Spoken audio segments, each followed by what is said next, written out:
Thank you, Dale, for that presentation. I think that's something we always have to think about, because there's so many channels and there's so many ways you can be out there, and thinking about how to do that and how to integrate those channels and which one do you focus more on, which aspects of your business, your personalities that you portray on those things is really important and requires some thinking. So that's great.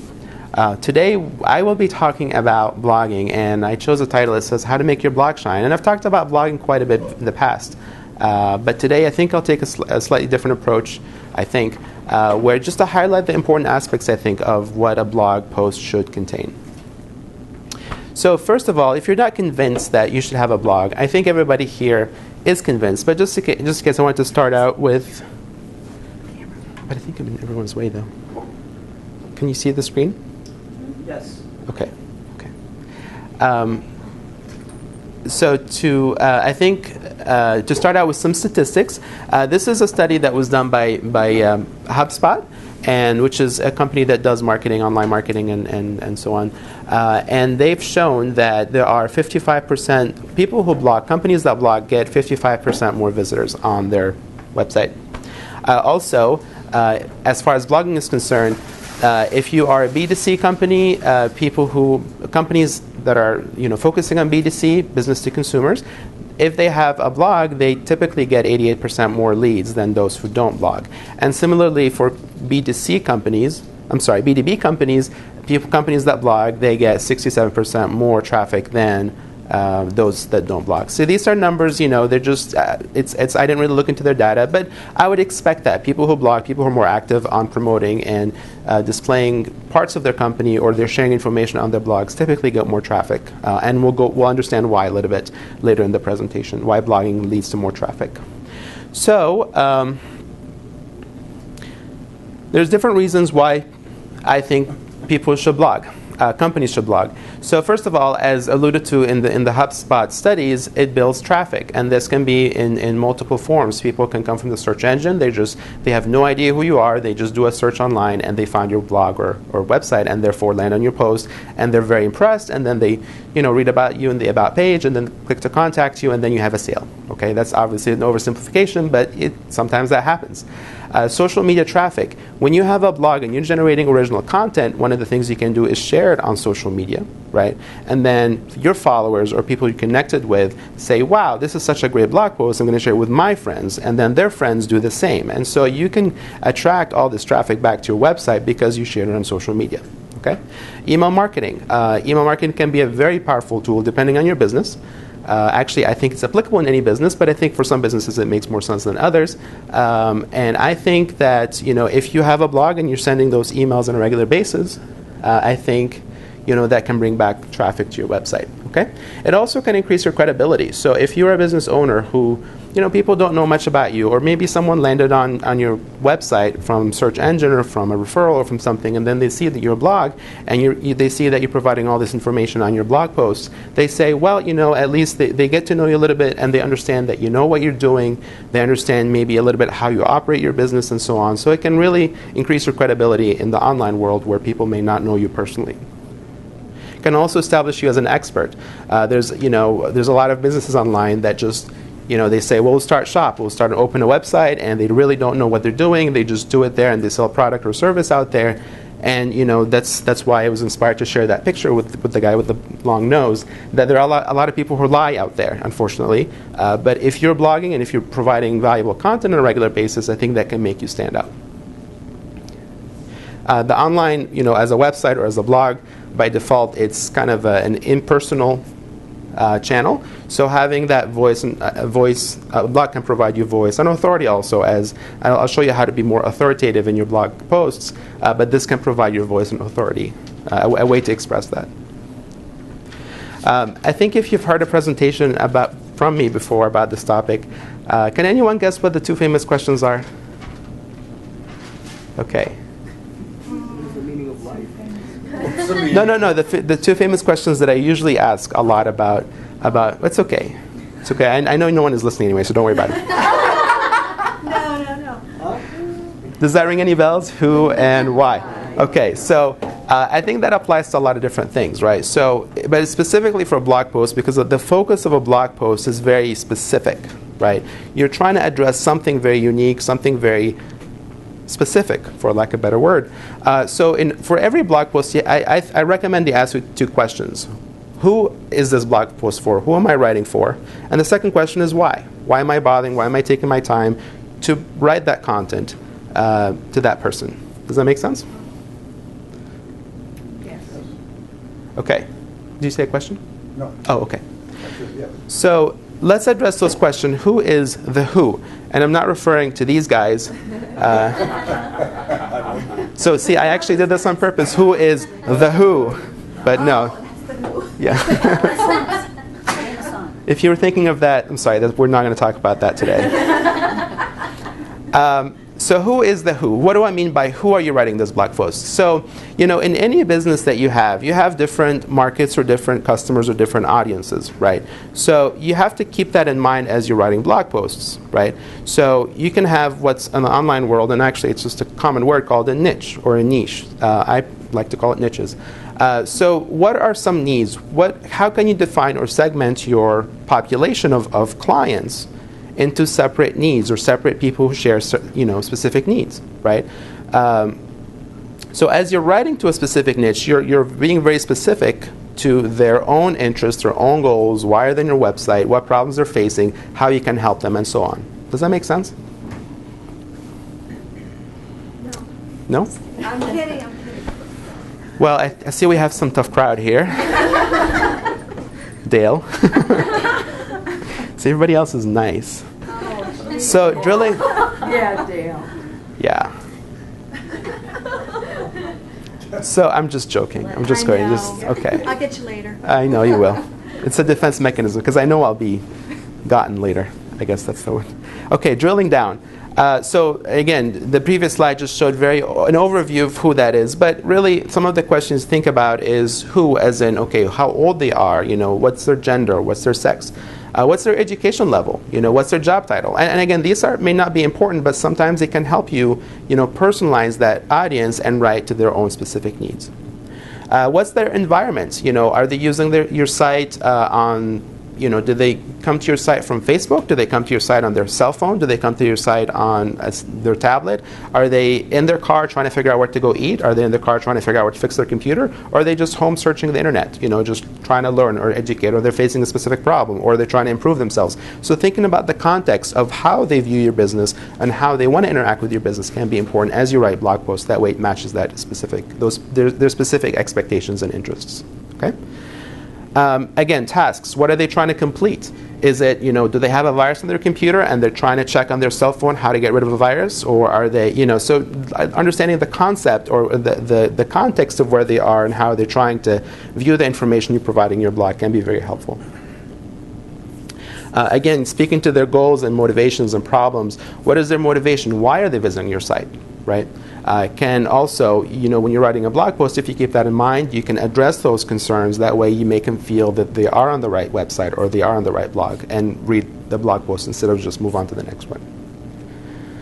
This is a concept that I think it's recommended online or in a lot of reputable sources, is to have personas or to have nicknames for people. So you can have, if you have a blogging, computer or something, you can have, okay, this person, it represents this target audience, and you can go as far as to create an avatar for that person, name them something, write some notes about them as you, learn a little bit more about that specific target audience. That way it helps you address it. It becomes more personal as you're writing a blog post to those virtual people. Okay, so don't be worried of having virtual friends. I recommend that.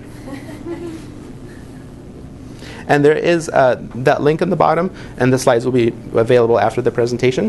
The link on the bottom actually talks a little bit more about the personas and how you can use that for SEO purposes. Okay, so we talked about the who. Now let's talk about the why. So I broke this slide I broke the whys into 2 components. There's a short-term why you're blogging, and there's a long-term. The first slide here is the short-term. So you may have different goals. You may want to educate your target audience about a specific topic, right? You may want to entertain them, You may want to touch them or, provide a heartfelt message, right? Or you may want to show off about something that you've done. Can you see that little picture? Yes. Anyway, I thought it was cute. Yes.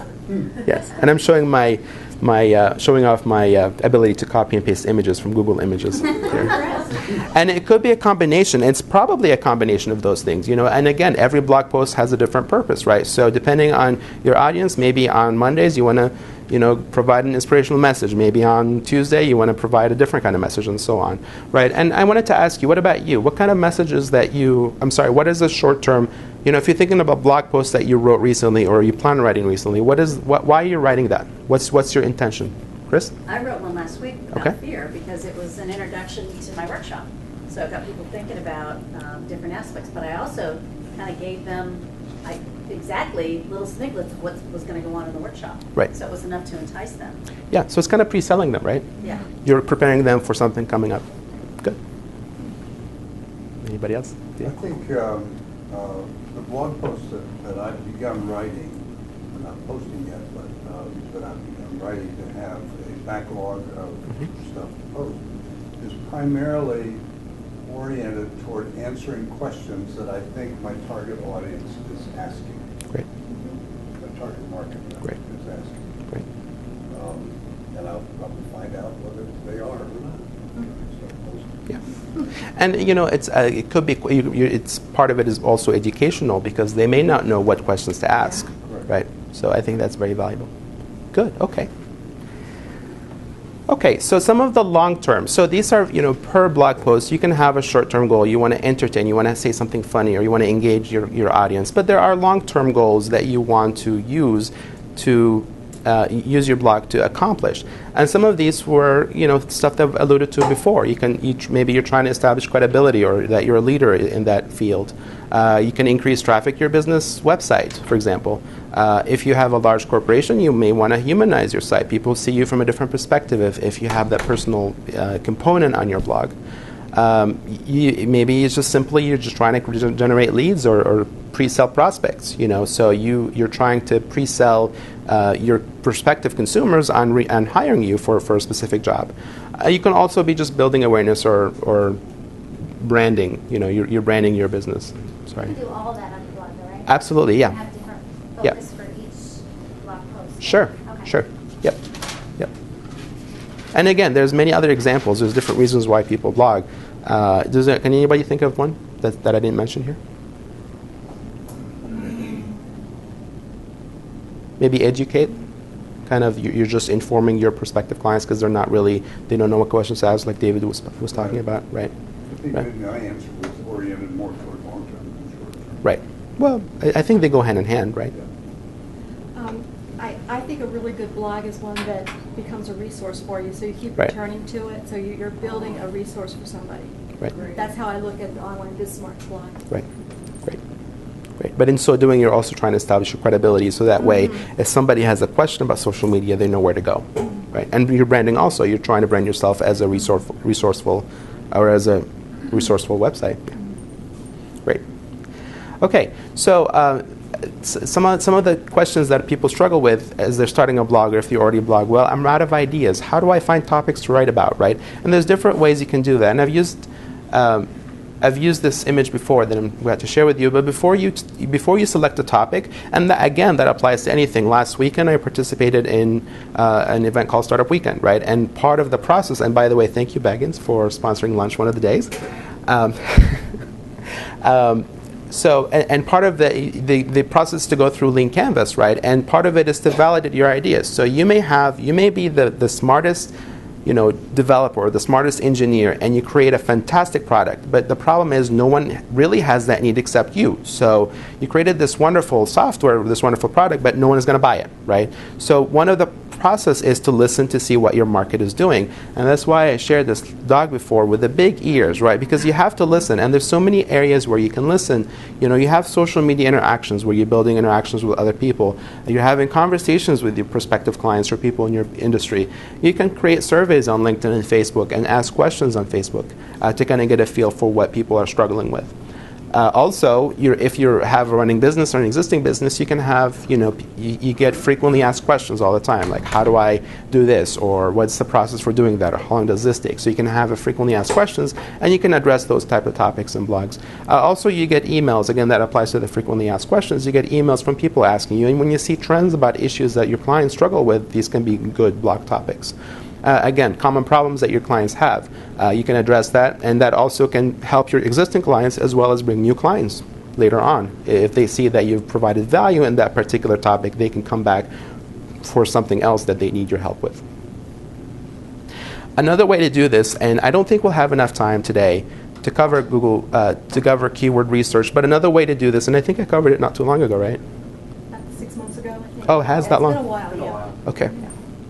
Well, we're not going to cover it anyway today. I'm going to say something about it. Because I don't have the slide. Actually, if we have time, we can go over that. Actually, I do have some extra slides in the end. But anyway, so if we have time, we can go over that if you want. Well, next week we are talking about keywords. Oh, okay. Yeah. Yeah. Cool. But you're going to explain how you use that to decide on what subject for the blog? Well, let's find out. Okay. Well, What do you want to talk die about? of curiosity here. So Google Keyword Tool, I think, if you have a topic, you have a problem, for example, that your customers are struggling with, if you type that into Google Keyword, it will generate ideas for you. On how to address that. So the topic of a blog post can start with a problem, right? If you're trying to solve a solution or to provide a solution to a problem, then you have to understand what the problem is first, right? So, and then from the problem, you have to understand, okay, what would somebody who's trying to solve that problem use a keyword to search for a solution? Does that make sense? Okay? Or in social media, you can see how people are expressing, what words they're using on social media to express that problem, or to express searching. How do they search for that problem? And then you have to translate that. So once you get the keyword that you want to target for that specific blog post, then you have to create the headline or something that talks about the keyword that also addresses the solution.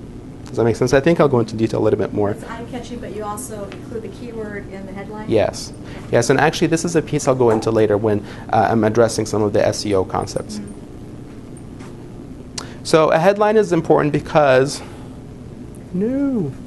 Oh, it's there. Sorry. If you see any blog post, and there's a lot of websites and blogs out there that talk about blogging, and every single post that you'll see about what is the perfect blog post, or what's an important blog post, or what's the elements of a great blog post, you'll see always headline is one of them. And the reason why is that people do judge a post by its headline. So if they're scanning their Twitter feed or their Facebook feed or their LinkedIn and so on, and something doesn't catch their eye, there's so much more alternatives or more options to see. So if you're not catching their eye with the headline, they may not see it, right? And again, it depends on who's visiting. So if I love everything that Chris writes, then I'm going to go to her blog regardless of whether there's a headline or not. But the idea is if you're trying to compete for attention for other people, then you have to work on the headline, okay?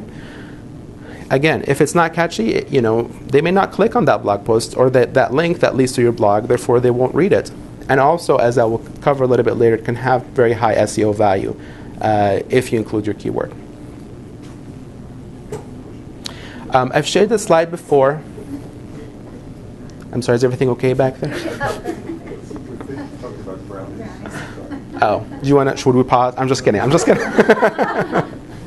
I'm in a feisty mood today. I don't know why. I'm sorry. I'm just kidding. I'm making a lot of friends today. I'm sorry. I'm making a lot of friends today. Okay, so I think I've shared this blog post in the past, and again, I want to share with you because I think it's important. Some of these blog posts, actually they are blog posts, but they talk about headlines, and the first one is writing headlines that shine, and there's they talk about certain elements that attract people to do that. The second one is a scientific approach to writing page titles or blog posts, the same thing. And the third one, which I think I know Chris for sure has looked at and she enjoys it, I think, is called 52 Headline Hacks, and it's a PDF where you go to that website called headlinehacks.com. There's a PDF that gives you 52 different templates for different headlines. And I think it's really neat because it provides, if you think about it, if you write a blog post per year, or I'm sorry, well, in my case I do that, but I don't recommend that. If you write a blog post per week, then you have 52 weeks in a year, and therefore you have all the titles for a blog post. And you obviously can mix and match, and you can reuse certain ones that you like. And then the next year you can recycle them again. Okay. Does anybody have any questions so far? Okay. Chris? I just have a comment. Is Sure. that I took my workshops from 2 years ago, and they had kind of boring titles. And the last year after reading that, I took the same workshops and gave them really exciting titles, and I enhanced them too. Yep. So, Great. but it made a big difference. Great. So, Great. captured your attention to that. Awesome. What about using questions as Mhm. the headline, Mhm. which is what kind of I have in mind to do in general? I think how-to questions can be very powerful. You can say how to do this, and how to do this or how to do that. Not very creative. How to do this or how to do that. Depending on your keyword, and if you can phrase it as a question, I think the one thing that I've heard before is that if it's a yes or no question, some people will say, well, if it's a yes or no question, someone will say, no, it doesn't apply to me, and move on, right? So that's the only caveat that I think of. But as far as a question mark, or as far as the headline as a question, I think that's appropriate. As long as you get the keyword in. Yes. Yep. Okay. So now you have a headline. So presumably you have a keyword, and that's something we'll cover next week, and maybe we can cover also briefly in the end if we have time. But then you have to have content, right? That's a surprise, right? So first I'm going to talk about the content in two different aspects. The design of the content, and you'll see what I mean in a few minutes, actually in the next slide. But then also the content, part of the content, also I'll cover that in a different coming up. So designing your content, what I mean by that is how is a blog post portrayed? When someone just looks at it without reading any single word, what do they see? Do they see a sea of text? Do they see just one big paragraph? Or not, and obviously the recommendation is not to do that. A lot of people, a lot of bloggers, professional bloggers, they recommend to start with an engaging story, something that has nothing to do, or may seem that has nothing to do with the topic of what you're discussing, but a story to engage the reader, and then you lead up to your topic. Okay? I think I'll use an example, so if it doesn't make sense. But starting with an engaging story, that way, when they see it, they automatically get pulled into the blog post and start reading it. And there's a concept called scannable text, and that's just speaks to the idea that people read online differently than they read a book or a newspaper. In a book and newspaper, you're okay with a paragraph, a long paragraph.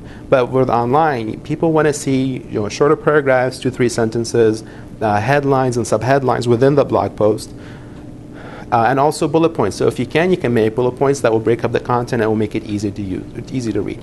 And then also to use photos. And this is something that I think is becoming more and more popular, is to use photos. I think people expect photos now in blog posts, and we'll talk about why that could be important. In fact, Dale alluded to it when she talked about Pinterest. So this is an example of a blog post. Just took a screen capture of, the first 3 paragraphs. So you can see, first of all, it has a catchy headline. When is it okay to copy your competitors? Obviously, that was like, well, that's an interesting, when is it okay? Is it okay? I mean, you're curious about what the person will say, right? And you'll also, without even reading the words, you'll see that it's broken up right away into very short sentences, and it has an image on the right side, right? So it's broken into subheadlines and headlines. There's a quote there, and so it's very easy on the eyes, right?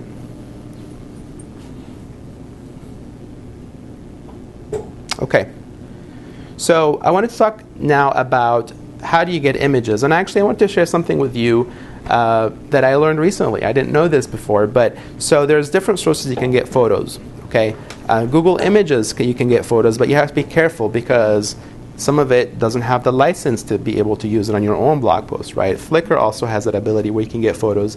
Also, Big Stock and iStock Photo, they're 2 examples of stock photography sites. You have to pay for those images, but it may be worth it. And I know some bloggers, some people I not know personally, but I know of them, who recommend buying a photo for every single blog post. Maybe that doesn't work for you, but that's how important it is having a photo. And again, when we're thinking about the context of, well, someone shared this photo on their Pinterest account and get repinned and gets thousands of people traffic, for example, from that one blog post because one person pinned an image from your blog post.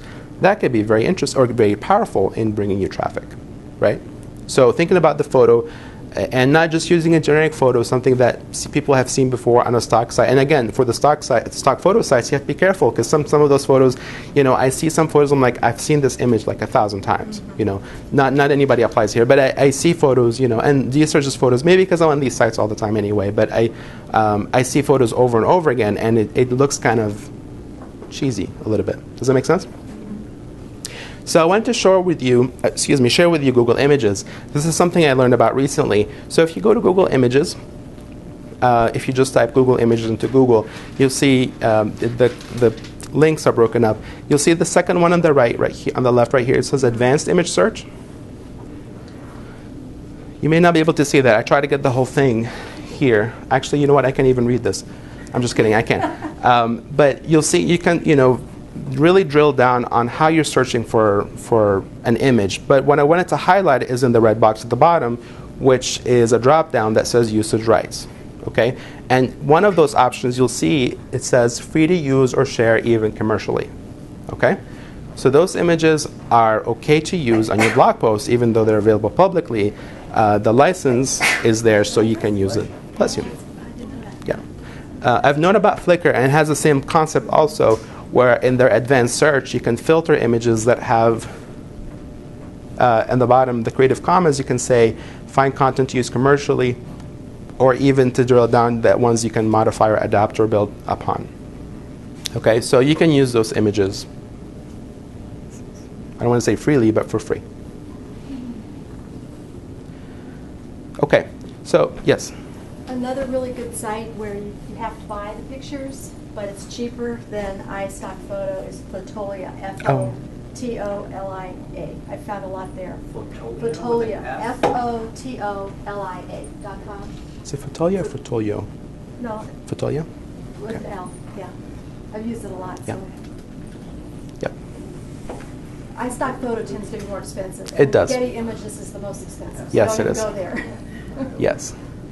I personally, my first go-to is Big Stock. I just started with it, I've and never been to that one. it's it's the same thing, but it's not special. I mean, they all have similar stuff. But anybody has any questions, Chris? The one blog that I had the most traffic on Yeah. was the pictures of me Oh. jumping off the 25-foot tall. Oh. When I did the quantum leap. I think I saw that. That I had the most traffic. Yeah. So people engage with, well, of course it was an interesting picture too. Sure. It was standing fearful and then jumping too. So, Yeah. and I think human interest like that too. Yeah. Yeah. Right. So I wanted to make the argument that the quality of the picture matters, because when you use an image that is unique, it engages people more. It can increase the perceived value of your blog post.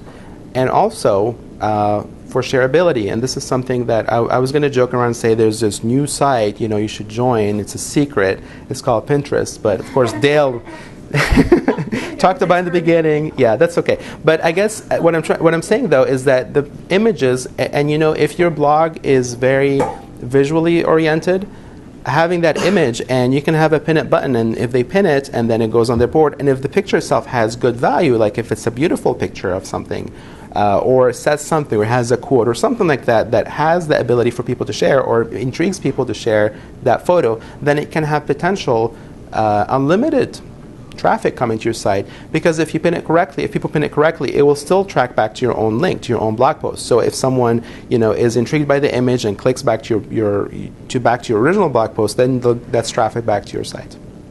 Okay? Yeah. On Pinterest, you can change the URL behind the photo as long as you give credit to where you got it. So but if somebody clicks on that photo, it's going to go to your website, not the originator's.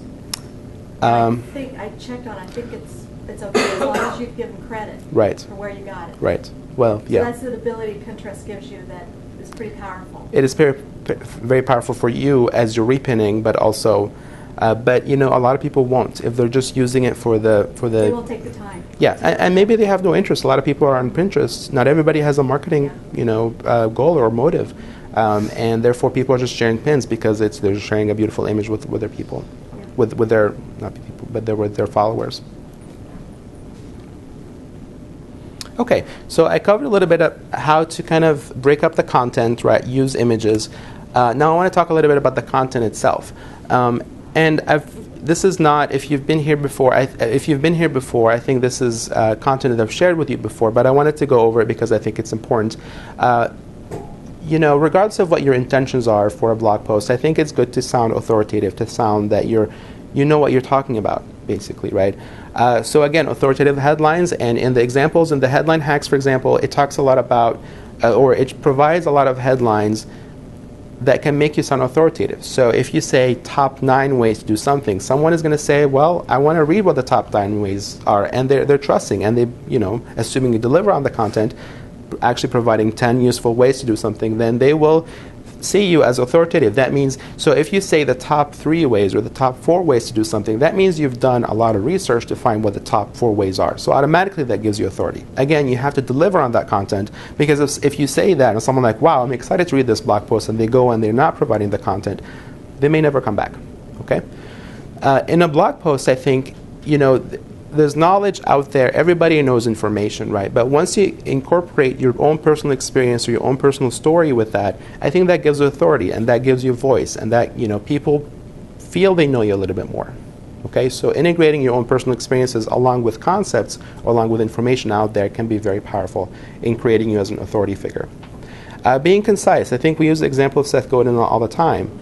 He has mostly very short blog posts, but they're always very powerful, and they're always well written, and they're always very concise. And I think you write at least 1 blog post a day. So he just cranks them out. They're always very good. This, again, varies by industry and so on, but it's good to be comprehensive. So if you're writing a blog post about a principle, there's 2 concepts of digging deep and going wide. Okay, so digging deep as in using more details and examples. That way it makes it more concrete in your users as they're reading. But also going wide is not just focusing on your own industry, but maybe applying some of those principles and how they can be applied to other things. Again, that may not necessarily apply to what you're doing, depending on what you're trying to blog about. But again, just keeping these in mind, as the more depth and details you provide, and the more someone feels that they can apply these ideas or principles for different things, that can be very useful in making you an authority figure. Yeah, be concise. Yes. Dig deep, yes. Go wide, be concise. Yes. I got it. That's easy, right? Sounds authoritative. Yes. What? David, are you questioning my authority? No, again, I see what you're saying, and actually it's not, be as concise as possible, obviously. And again, you may not always be going deep, you may not always be going wide, but having a variety of those approaches to your blog posts will be very, overall will provide you more authority. And being able to provide that variable content, I think that in itself can make somebody see your blog and understand, you have a lot of experiences, you have a lot of ability to articulate different things and speak to different people. I think that can be noticed. If you have a topic that you really want to blog on that is going to take lots of paragraphs, I mean, it's going to be extensive. What do you think about parts 1 and 2 in successive weeks or something like that? I was going to ask that. I think that's a great idea. If you get somebody there, then they're much more likely to come back to hear the rest of the story. Right, or subscribe. Yeah. Yep. Yeah, I see that a lot. I think that's a great idea. Absolutely.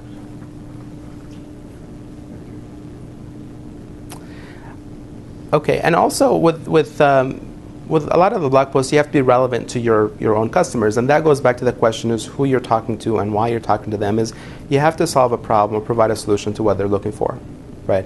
If they're on your blog just to waste time, well, they may not ever be a customer, right? But if they're there because you're helping them with something specifically, then that provides value to them, and they'll think of you when they're trying to purchase your product or service, right? Were you going to say something? Oh. Sometimes that doesn't apply, but presenting original research. That's something I do research also in addition to doing websites, and I think that doing research is something really cool. It takes a little bit of time, but for example, those the very early slides where I showed the 2 graphs, I think that even if I had no idea who HubSpot is, by doing something like that, by presenting graphs on their blog, that automatically gives them credibility. Like, well, they've done the research. They had the ability to go out there, analyze data, and produce a figure. Even a small figure, a simple figure, can be very powerful. That may not apply to what you're doing, but I'm just saying sometimes that can be powerful in making you as an authority figure. Cool? Okay. So again, this slide I think is also important, is how you create shareable content. So you write your blog post and you want it to be shared. How are we doing on time, by the way? It was fine. Got 25 more minutes. Okay, great. So the idea is to share it on your social media, right? And also you're hoping that people see the value in your blog post and also share it on their social media. So the first recommendation is to create authoritative content, right? So if you were not paying attention to the previous slide, you should have. I'm just kidding, no. It's fine. So authoritative, when you have authoritative content, I think that, if people trust you and you say something, people will automatically share it. I see a lot of people, like Seth Godin, for example, his blog, you see so many shares. And he provides really good content, but at the same time, I almost guarantee if his name was not Seth Godin, if he wrote that blog post somewhere else, it may not be shared as much, right? So because people view him as authority, they often share a lot of his stuff, which I think there's nothing wrong with that, but I think having that authority, and again, none of us, maybe Dale, but is not at the level of Seth Godin, but as we're establishing ourselves as credibility, at least for our sphere of influence, then people will share because we know we provide valuable content. David? Can I share a little story about Sure. Seth Godin? Yes. In a recent post, he referenced a newscaster from Buffalo. He grew up in Buffalo. He referenced the newscaster from Buffalo and spoke in his blog somewhat disparagingly of the style of the news reporter's presentation. I know the news reporter. I didn't have his email address, but I sent the blog to another friend who did, who sent it to Irv Weinstein, was his name, who then wrote back to me, infuriated by what was put in the blog, that it was misleading, inappropriate, incorrect, and he then wrote Seth directly. I don't know where it all went, but my point in raising it is be careful when you reference individuals or things that can come back to you, as this one did. I don't think it's going to affect Seth one way or the other, but just an example that what you put out there can come back and bite you. Right. Right. Yeah. Yeah. Cool. Okay. So if you present, again, original research, infographics, that may be useful for people, I think they will share it. If you compile resources, going back to what Dale is talking about with resources, I really enjoy blog posts that have someone that went out to do research and found maybe 7 to 10 blog posts or articles that I feel will be useful about a topic. In fact, it's something it's been on my mind to do for a long time, is to provide one blog post that compiles very useful. So if you want to learn, I don't know, Photoshop, then these are the different resources you can do. If you want to know the best ways to do, Twitter, these are the best ways to do, to use Twitter for your business. If you're interested, if you're like, for example, in the mortgage industry and you want to do these things, like you want to use Facebook, how to use LinkedIn, and these are the best blog posts. I think these can be powerful, and that can be very useful if you compile that information, right? And then I see that my followers, for example, may be interested in information. Absolutely, I'll share that with them. In fact, I'll probably bookmark it too. If you solve a problem for them, if you solve a problem for your customers, your clients, or you're just your blog readers in general, I think they're more likely to share it because they feel they're providing value to their own followers if they share the valuable information that you provided to them. Making a list, I think, again, that goes back to the resources idea, is if you make a list of things, these are the top things you need to do when you install WordPress, for example. These are the top things you need to do if you're concerned about your security of your site. These kind of posts, I think, can can attract a lot of attention and therefore can be shared. Painting a picture, if you really do a good job in writing something, if you have a really good image that goes along with the content, that complement the content, I think that is more likely to be shared than than one that doesn't. And again, that goes back to injecting your own personal story. Sometimes the personal story, your personal experience actually is more powerful. It makes the point even more powerful than the content itself. So you can see the same content shared onto a blog post, and one goes viral and one doesn't.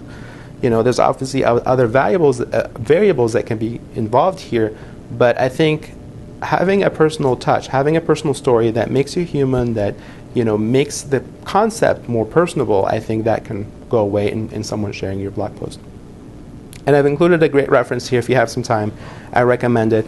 It's by Sherif Morgan, and his title blog post is 23 Essential Elements of a Shareable Blog Post.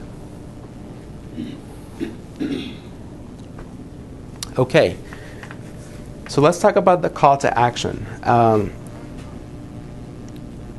What is a call to action? Can someone tell me? You're asking your audience to do something. Yes. Whether it's answer, respond, Right. call me, whatever. Right. Right. Download, buy, call, go away. All these are call to actions, right? I don't recommend that last one. I don't think that's, yeah. So this goes back to the why. Why you're writing this blog post, right? So we're tying it back together, I hope, is having that clear, concise statement or purpose of your blog post can be really important as to how you're going to call them to do something now, right? Call to actions in the context of blog posts can mean many things. It can be just you're asking them an engaging question. And I'll show a couple of examples of that where in the very end, and I see that all the time, any blog post I see now, in the end, well, not all, but a lot of them are asking, what is your experience? How can you, basically they're asking the readers to contribute to the conversation. I've actually heard a strategy before where when you're blogging, if you come up with all, 10 really important things to do something, I've kind of heard that before where you just leave one out. That way you give chance for your readers to contribute to the conversation and feel like they're part of the conversation, and you establish the conversation around your and again, you have to kind of be careful how you do that, because if you leave out a key one, some people are like, well, I can't believe they didn't even include that one. Like, how can they not? Do they not know what they're talking about? So you have to be kind of careful of how you do that. Or it can be simple to ask them to comment or share. Ask them, please share your thoughts with me about this, or please share this with your friends. Just the concept or the principle of asking, I think, can encourage people to ask. Because sometimes people, I read a lot of stuff, it's great, and then I move on, and later I'm like, oh, I guess I could have shared that. But if you don't ask, I don't, if I don't see it, it's not going to remind me, right? So if I forget and don't share it, then kind of leaving traffic on the table, so to speak. So some other strategies where you can ask them to subscribe to your blog post, and a simple way to do that is after the blog post you can include a box where say please subscribe, right? And then also make it easy to participate. I think I've used this example before where it was more of a contest. Okay, but the contest was so complicated, and they had to go take pictures of this and had to do that, and they had to submit an essay, and all these things, and no one, like maybe they got 2 responses for the contest, right? But if you're asking for a simple like or a simple comment or a simple, something very simple that just the barrier to them actually participating or commenting or doing whatever you're calling them to do is simple, they'll likely do it, right? But so make it easy for them to actually do that call to action. Don't make it difficult for them. So you can say share, but if you don't have the sharing buttons on your site, then they actually have to copy the URL and paste it and so on. They may not do it right and so on. So making it easy for them to participate can be very important. This is an example of the engaging question. So this article, it's not related. Well, actually it is related, but we're not going to talk about it. Again, it's just a regular blog post, and I cut the bottom piece, and it says, so what are you doing for social engagement in your blog, right? So again, they're prompting them to comment or send a response or share their own experience. This is a similar one, and the question at the very end is, what productive ways are you using Google Plus to promote your business, your blog, and yourself?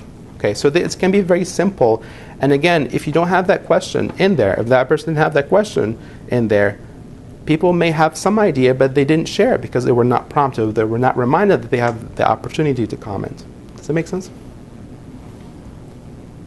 And making it easy to share. Again, these are all different examples of ways to integrate into your website. You can have like buttons, you can have the Facebook page on there, you can have your Twitter feed, you can have, let's connect here, and so on. So these are all examples of different ways where you can encourage them to share your content.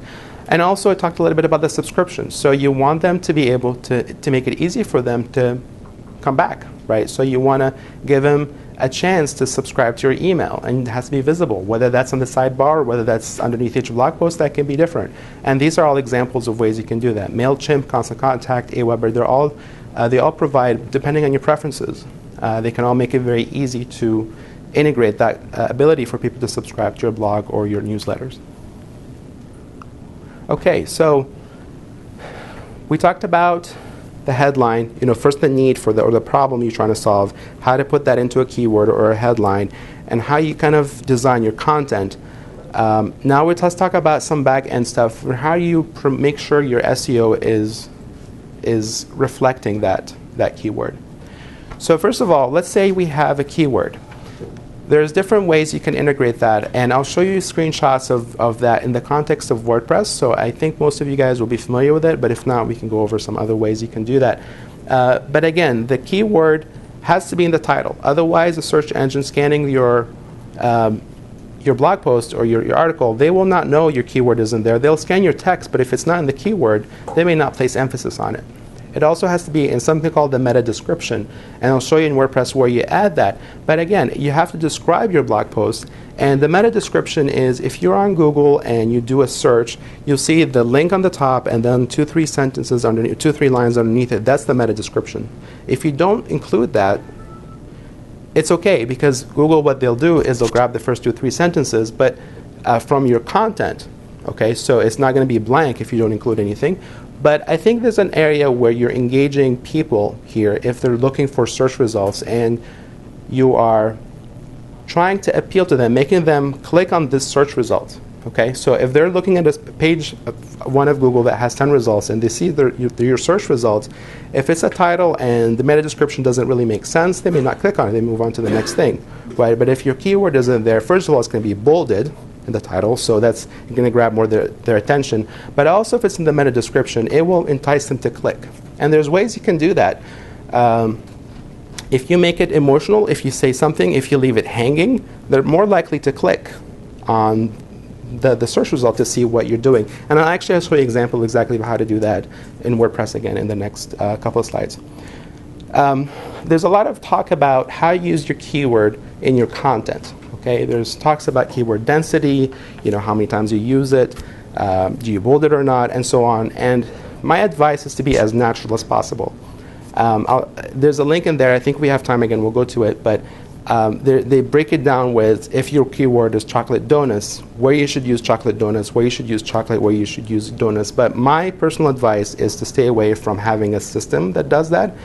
Because Google has gotten smarter and smarter about detecting these things when you're artificially trying to have a specific keyword density or have a specific strategy, and they always catch on, and they always penalize people for doing these tricks to enhance their SEO value.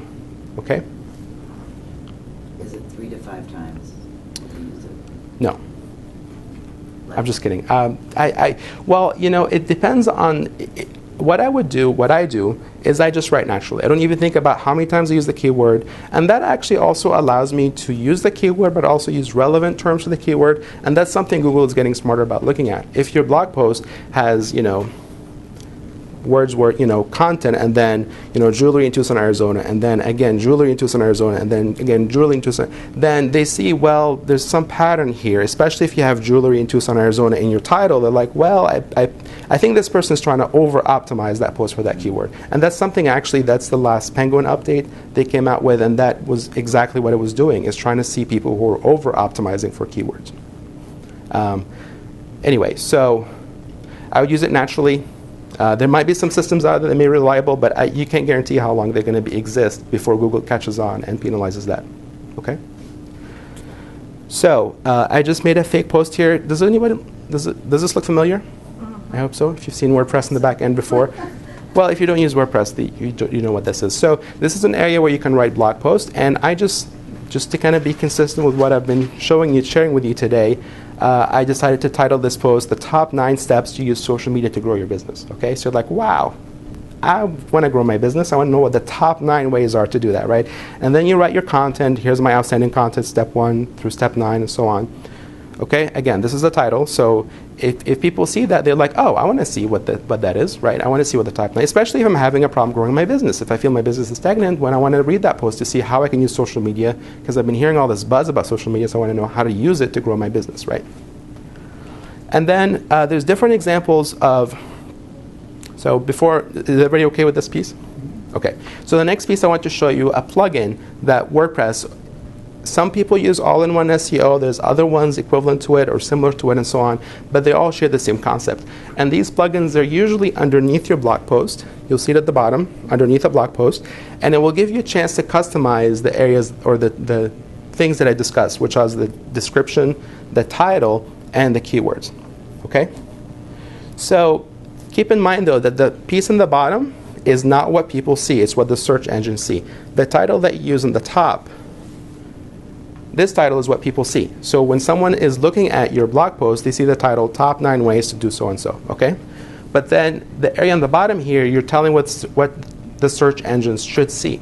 And so you're not necessarily concerned to connect with humans. You're not necessarily interested in using the top 9 ways or something that catches their attention. You're trying to just use your keyword in a title, more concise for a search engine, okay? The description underneath it is that meta description that I talked about, where when you do a quick search on Google and you see the title and then you see the two lines that are underneath it, that's the meta description. And notice here, if instead of your blog post, especially if you use the example that I use where I start with an engaging story, you may not want to engage a story here because it's going to get truncated and people are going to say, well, what is this talking about, this person having a hard time with his car or something like that, right? So they may not necessarily click on it, but if you customize that message to somebody who's searching for that keyword, that can make somebody click on that. So what I decided to write, and again, this was late last night, was, has business growth been tough? In this article, we discuss the most effective 9 ways to use social media to help you grow your business without ... You're like, without what? I have to click, right? So this is a way where you can actually, I'm sorry, but I didn't even know how to complete the sentence without doing some research to complete it. But automatically, you're like, well, without what? So I have to click on that search result. Does that make sense? Yeah. Okay. And then the keywords, you can include underneath that, this area where you can tell the search engine, this is my keyword that I'm trying to optimize here. Whether the search engine looks at it and considers that varies by search engine, but it doesn't hurt to add it in there. So a keyword phrase functions as a keyword as well? Yes. Like so. Okay. So if you wanted to put another word in, you put a comma and then a right. word. Right. And that piece actually comes in with your research. So what I recommend and what I went over the last time is, how do you find a keyword? What's a good search results? How many people are searching for that keyword? So assuming you've done the research and found that there's enough traffic coming to that keyword. I'm not sure about that particular keyword, I don't know, but there's ways where you can find the demand and also find the competition of how easy it is to optimize for that keyword. Dale? So what I've been doing is typing in my keywords down there, and then I copy and paste them over on the right, where it's asking me what... Tags? Yeah. Uh-huh. So they're the same, they're interchangeable, really. Tags is more of a WordPress functionality. Let's talk about that a different time, but it's more of a WordPress functionality. It acts the same way. But if you're familiar with the concept of tags in WordPress, actually tags are something you can use over and over again, right? So if you're talking about a specific keyword or specific element in your discussion over and over again, that way WordPress or actually search engines can categorize a lot of those blog posts under that tag. So it's more of a WordPress functionality that can rearrange your content based on The tags that are in your cloud? Yeah. Okay. Right. So that's different, so they should be the same as your meta tags, or? No. No, they can be. They But can there's... be the They same? usually Yes. are Yeah. predominantly, but Right. they're not the exact same thing, Right. what you're saying. Right. So the tags do function for SEO? They do. Okay. They do. Yep. Not just for Mhm. finding posts on your blog? Well, for people to do that, but also search engines do the same thing. In fact, if sometimes you you'll... do both of them? Yes. Every time? Yes. Okay. Yeah. Like 2 dozen keywords, or tags, not keywords. I have so many. I don't think we'll have time to go over this, but actually I recommend you go over this link because... What? We don't have time, but you recommend we... No, I'm just... Not I'm now. teasing you. Not I'm now. teasing you. What do you mean? You guys don't do this stuff all week? Well, we want to. No, but if you have an interest in SEO, What I recommend, the reason why I'm recommending this is it's so long, this page is, and there's so many things you can do. And again, I'm not recommending that you actually follow this. This was actually published in 2009. But the list of things you can do to optimize your site is so long. And clearly you can do all of them in every blog post. But I wanted to give you the link for that also, because in there you'll see a link to their 2011 data, which is slightly different than what they do, and that reflects the fact that search engines are constantly changing. So if you say, well, I'm going to bold my keyword in the context in this content, right? That's great. Search engines will notice it, but if you overdo it, sometimes search engines will say, well, if you're bolding your keywords, maybe you're trying to over-optimize and therefore will penalize you. That's why I'm trying to say, just keep in mind these things you can do to optimize your keyword, but try to do it naturally. Okay. My guide to SEO is to write. A lot of the SEO techniques that are out there can be important. You have to be careful again. But also, if you write great post titles, if you're careful about selecting your keyword, if you're providing quality content and you're providing relevant and helpful tips and links and all that, I think people automatically will link to you and they'll come back to your site. And so search engines are very important. I think SEO is critical in getting traffic. But again, when it becomes about trying to please a third party that you have no control over, Google, you can't control what Google does, right? They do what they feel is best for their business. So if you're trying to do things just to make them rank you rank their website, that's great if they send you traffic. But if they stop sending you traffic and you're only dependent on them, then you're kind of out of luck. And a lot of people are in that situation where they rank really well in search engines, and all of a sudden Google changed their algorithm, and they're nowhere to be found in the search results. And if Google provided 85 to 90% of their traffic, that means they dropped. They're only getting 5% of the traffic or 10% of the traffic they used to get. So that can be very powerful, but also very dangerous if you're only dependent on Google to send you traffic. Okay? It's a bummer that we can go over this, but this is. When I was doing research for this blog post, for this presentation, I found I can't see the time actually. You've got 5 more minutes. 5 minutes, okay. This actually covers a lot of the principles that we covered here, such as making sure your headline it grabs the attention. Can you see this okay? Oh, too small. It's bigger on the screen, especially if I look like this. But you'll have it in the slide. In there, and I think it provides really important things. So some of the things that caught my attention was, and this person actually he did quite a bit of work here to put this together. He says, okay, so the headline up here has to grab someone's attention. Here you're providing a key insight or story or something that engages the reader. Here you use half-width image, okay? And he provides his key insights because he found some research that provided evidence that if the first paragraph is short and people can read it fast, they're more likely to continue reading the blog post. Okay, the subheadline here, subhead number 4, if you can see, where's the mouse? Right here, subhead. It says to make a big promise. Okay, you want to keep your readers engaged. You want to keep them, so make them a big promise. And then the content here. Where's the mouse again? So number 5 here, the box here, the content is you're delivering on that promise. You're keeping them going, and then call to action number 1, and then another subheadlines, and the content, another area that talks about that particular subtopic, and then CTA number 2, call to action number 2, and that may be the primary call to action. So I encourage you to read this because I think it's will be very useful as you're seeing some of the research that he shares with you.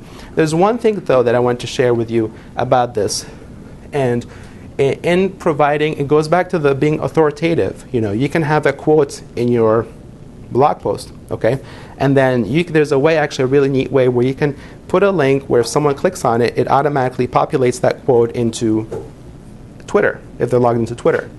And therefore, they're tweeting for you. So they click a link, and they're already on their Twitter page, and the Twitter status is already populated for them. And it's actually really easy to do. So this can, again, build credibility. If people are sharing your quotes on Twitter, that can actually bring traffic back to your site, right? And there's 2 ways to do that. This is the easy. This is the way I would do it. I'm not going to say it's the hard way or the easy way. This is the way I would do it because it's really simple. But it's really posting a link. If you'll notice, if you have any information, if you have some background about HTML, you know what this is. But you don't have to do that. There's an easy way to do it. Yeah, right. So if someone clicks on that exactly link. what I was thinking. So if somebody clicks on that, tweet this, they'll say, "Did you go to Online Biz Smart Group today? Awesome presentation by Sherif," and Dale tweeted that. Well, she didn't yet, but she will, I hope. So if someone clicks on that link, they go to their Twitter page, and that status that I said is actually going to be populated already on their. They can just click tweet, and it's out there. The really easy way to do it is a website called Click to Tweet. Okay, and when you go to their page, that's their homepage, right? So if you write your status here, and you click generate the link, where it says clicktotweet.com right here, it's going to add an extra few characters. And if you copy that blog post and make it into a link in your blog post, when someone clicks that link, it does the same thing.